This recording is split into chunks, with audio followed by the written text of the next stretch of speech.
Why is taking so long?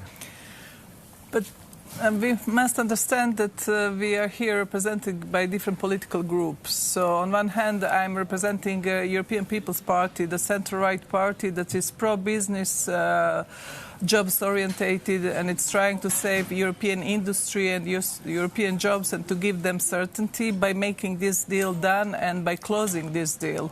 But on the other hand, you have groups who are really advocating ideological fight on the other side of the ocean, which I'm strictly against. And we are having all these geopolitical changes being a part of the deal, which is not from the start meant to be.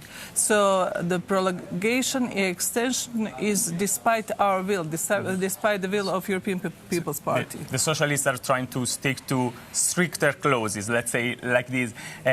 Okay, but US President Donald Trump said there is a deadline for July. After this, much higher tariffs. So do you feel the pressure? But that's a part of the interpretation, how this European Union is treating the deal that was done in August last year. I mean, if I was American, I would also be confused about our side of respecting the deal, because Americans have started his part immediately. The process is much more simple, but the complex procedure that is completely acceptable from this side, and all this legislative procedure is taking a long time. And ideological fight, as I already said, in what is going on in the United States. We, European People's Party, wanted this deal done immediately, but I'm afraid we cannot do it on our own. But do you feel confident for tonight? I mean, what are the most contentious points? I know it's a difficult question. I mean, I felt confident yesterday. It's like the weather in Brussels or here in Strasbourg. It changes, every hour. And by the news that I'm receiving, I'm also receiving different messages from my colleagues. And I'm not so confident this morning by the. What did it change? No, but I haven't seen that the position has changed, so we will see.